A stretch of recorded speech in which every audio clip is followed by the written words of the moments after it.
Ngunit ang ibig sabihin ay pagmamahal sa bayan. Ako po ay unang-una ay gustong magpasalamat sa mga narito.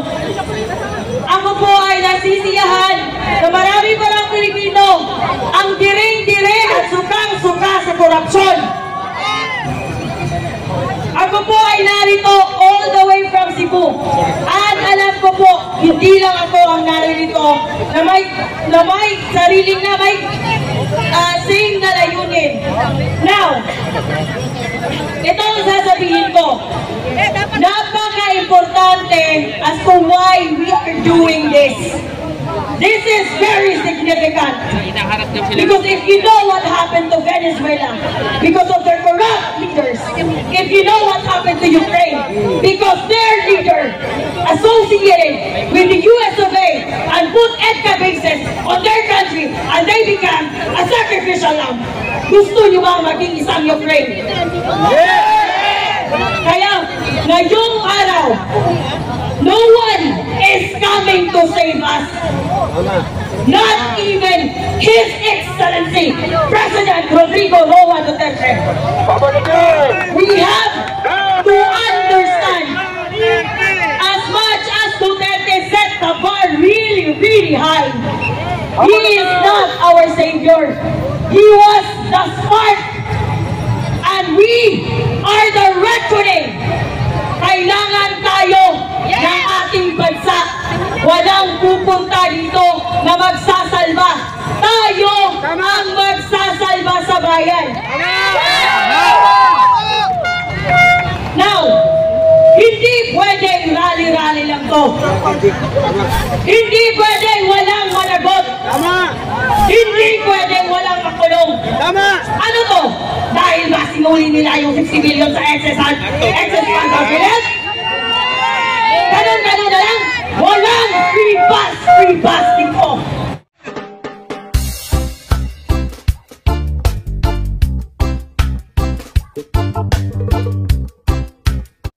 Ngunit ang ibig sabihin ay pagmamahal sa bayan.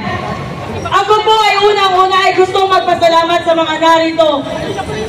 Ako po ay nasisiyahan na marami palang Pilipino ang diring-diring at sukang-suka sa korupsyon. Ako po ay narito all the way from Cebu.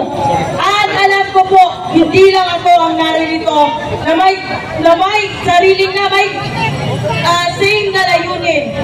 Now, ito ang sasabihin ko. Napaka-importante as to why we are doing this. This is very significant.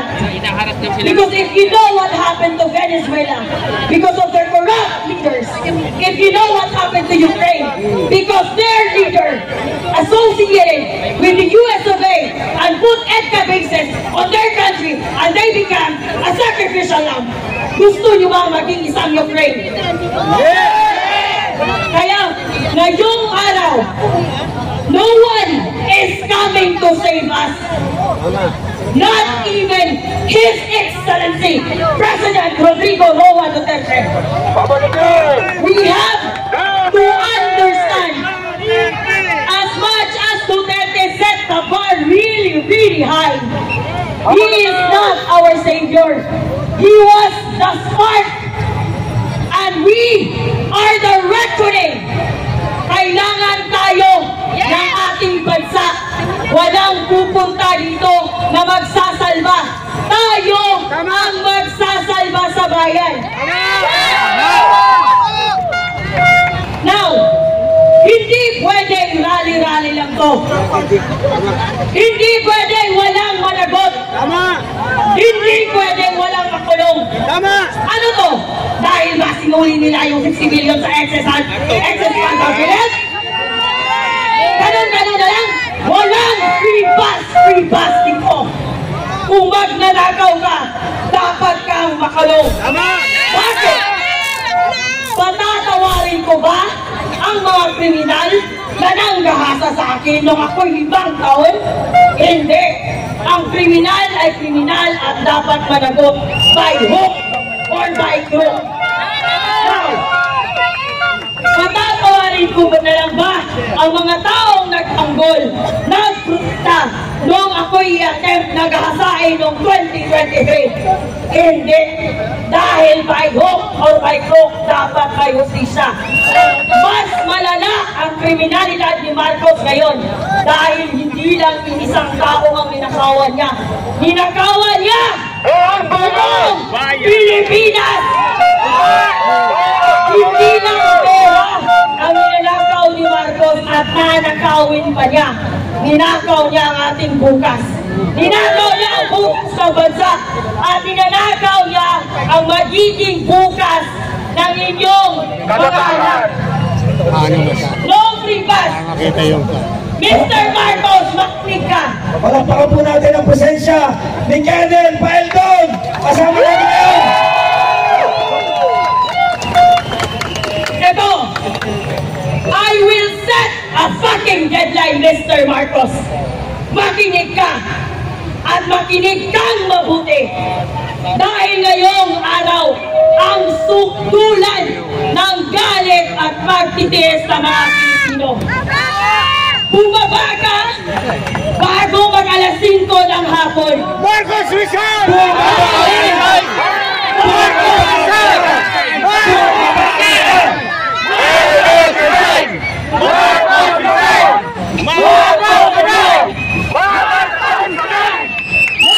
Uulitin ko, Mr. Marcos, kung nakikita mo ito ngayon, I don't give a fuck kung ipapatay mo ko. Bumaba ka before mag-alas 5 ng hapon. Dahil kung hindi, kakalat ka rin ng taong bayan. Ikaw at ang buong pamilya mo. Kakalat ka rin po natin si Marcos! Kakalat ka rin po natin si Marcos! Now, alam ko, hindi lahat sa atin ay handang magbuwis ng buhay.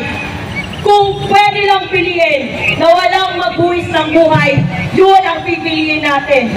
Pero I hope, just like me, that everyone is ready to sacrifice for our country. Bayan muna! Bago ang sarili! Kailangan tayo ng ating bayan! Walang umuwi! At walang bababa! Walang umuwi! Walang bababa! Walang umuwi! Walang bababa! Walang umuwi! Walang bababa! Walang uuwi! Palakpakan natin muli mula sa akin ng kabataan, si Kasamang Amor! At ngayon naman mga kasama, nais ko muling bigyan ng pagkilala ang isa nating magiting. Palakpakan natin, Colonel Paeldon, kasama natin ngayon! Mabuhay Colonel! At ngayon po, mula sa League of Maharlika, Presidente ng Sultanate League of Maharlika, ibinibigay ko po sa inyo ang ating kapatid na Muslim, si Sultan Khalid Majid! Bismillahirrahmanirrahim. Assalamualaikum warahmatullahi wabarakatuh. Magandang hapon po sa ating lahat, lalo na sa ating organizer ng pagtitipon na ito na walang iba kundi ang Maiso Group. Bagong buhay Maiso!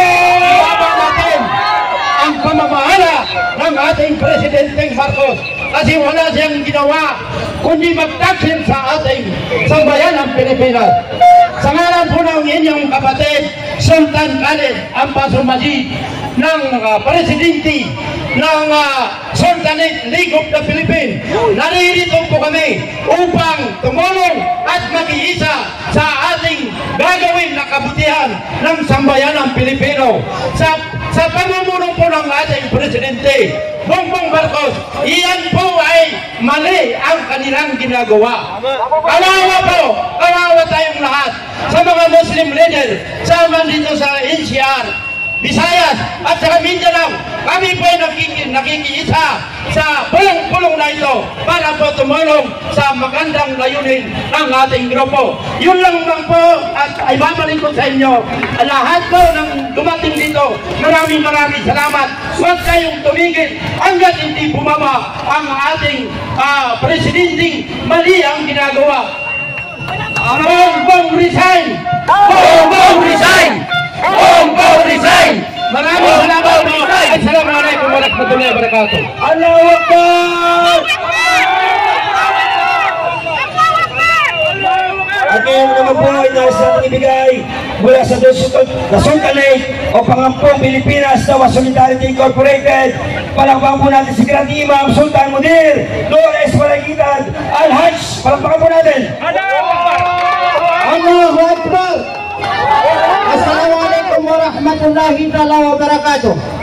Nandito ang kawani ng Sultanate of Pangampong Pilipinas sa Sultanate of Mindanao. Nandito rin ang Sultan ng Kabugatan of Mindanao, Sultan ng Matunding Anune of Mindanao, Sultan ng Pasay, at Sultan ng Quiapo.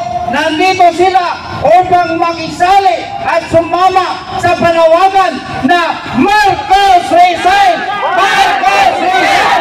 Mabuhay ang isip! Mabuhay ang sambayan ng Pilipino! Salamat po. Allahu Akbar! Ngayon naman po, bigyan natin ng pagkakataon ng sama natin tagapagsalita, si Manong Troy Abitona. Kana. Manong Troy.